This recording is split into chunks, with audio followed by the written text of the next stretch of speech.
మేము next guest దగ్గరికి వెళ్ళాము, మళ్ళీ వస్తారండి ఇప్పుడే. వినిపిస్తోందండి? ఓకే. త్వరగా శ్రీరామ్ గారు, పిఠాపురం బాధ్యతను ఇప్పటికే అంటే కాపు ఉద్యమ నేత ముద్రగడ ఇంకా ద్వారంపూడి వాళ్ళ చేతుల్లో పెట్టడమే కాదు, తగ్గేది లేదు, ఎలా అయినా సరే పవన్ కళ్యాణ్ ఓడించాలి అని వైఎస్ఆర్సీపీ మొదటి నుంచి చాలా గట్టి వ్యూహంతోనే ఉంది. మరి ఈసారి ఎలాంటి వ్యూహాలు వేయబోతోంది? అలాగే ఉస్తాద్ భగత్ సింగ్ లో డైలాగ్ గ్లాసు పగిలే కొద్దీ అది చాలా పదునుగా మారుతుందన్నది ఇటు ఇంకొక వైపు చూసుకుంటే చాలా జోరుగా వైరల్ అవుతోంది. అయితే వైఎస్ఆర్సీపీ ప్లాన్స్ అలాగే జనసేన ఏం జరగబోతుందండి పిఠాపురంలో? పిఠాపురంలో సరే అంటే మామూలుగా పిఠాపురంలో ఏం జరుగుతుంది అనేది చూద్దాం గానీ, పవన్ కళ్యాణ్ గారు నిన్న మాట్లాడడం అనేది కొంత మెచ్యూరిటీ అనేది కనబడుతుంది. మెచ్యూరిటీ మీన్స్ రాజకీయం నేర్చుకున్నాడు ఈయన కూడా. ఓకే. నిన్నటిదాకా ఈయనకి రాజకీయాలు తెలియదు, సినిమాల్లో ఏదో చేస్తాడు, ఏదో మధ్య మధ్యలో వచ్చి వంగ గీత గారిని ఆహ్వానించడాన్నా మీరు రాజకీయాలు నేర్చుకున్నారంటున్నారు? ఎందుకు అంటున్నాను అంటే, ఎందుకంటే అదే నిన్నటిదాకా ఈయన్ని విమర్శించిన వాళ్ళంతా కూడా ఈయన పార్ట్ టైం పొలిటీషియన్ అన్నారు. ఆ పార్ట్ టైం పొలిటీషియన్ కాస్త వ్యూహాలు పన్నే పొలిటీషియన్ అయిపోయాడు ఇప్పుడు. ఎందుకంటే వంగా గీత గారిని ఆహ్వానించడం అంటే అక్కడ ఉన్న పిఠాపురం ప్రజలకి ఇదేదో ఫ్రెండ్లీ ఫైట్, ఏదో ఆవిడేదో మా మనిషి, ఆవిడ నిన్నటిదాకా మా మనిషే, రేపు పొద్దున కూడా మా మనిషే, ఏదో మధ్యలో ఇప్పుడు వైసీపీలో ఉంది కాబట్టి ఏదో ఫ్రెండ్లీగా పోటీ చేస్తుంది అన్న ఫీలింగ్ తీసుకొస్తే ఏమవుతుందంటే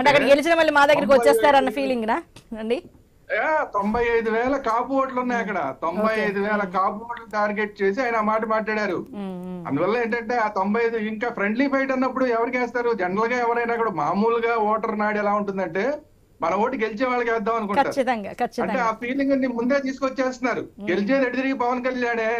పవన్ కళ్యాణ్ గెలిచిన తర్వాత ఎలాగో మళ్ళీ ఆవిడ వచ్చి మళ్ళీ ఈ పార్టీలోకి జనసేనలోకి వచ్చి జాయిన్ అయిపోతారు అన్న ఫీలింగ్ ని ప్రజల్లోకి తీసుకెళ్లే ప్రయత్నం ఆయన చేశాడు. ఇది వ్యూహాలు. ఇప్పుడు వ్యూహాన్ని వైఎస్ఆర్సీపీ ఎలా తిప్పికొట్టగలదండి?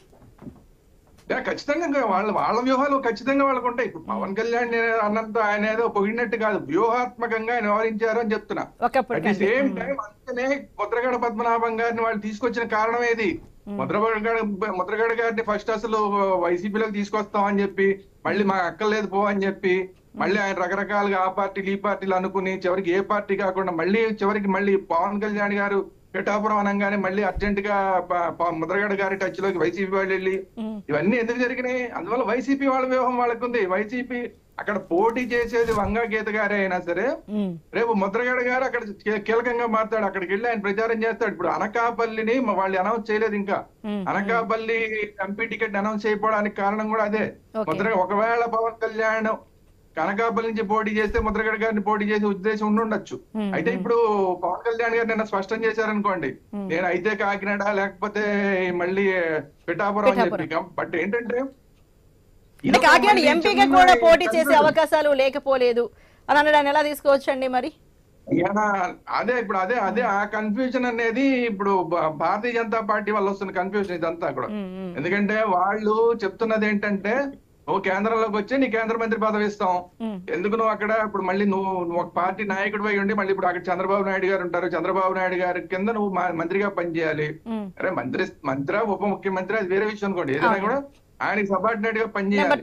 సో ఇప్పుడు నువ్వు సమానంగా వెళ్తున్నాను తెలుగుదేశంతో పార్టీ అని చెప్పి మాట్లాడుతున్నావు. నువ్వు అక్కడ ఆయన ముఖ్యమంత్రిగా ఉంటే నువ్వు ఆయన కింద పనిచేయడం ఎందుకు? ఆయన మా దగ్గరికి వచ్చి నేను కేంద్ర మంత్రి పదవి ఇస్తామని క్లియర్ గా చెప్పారు వాళ్ళు.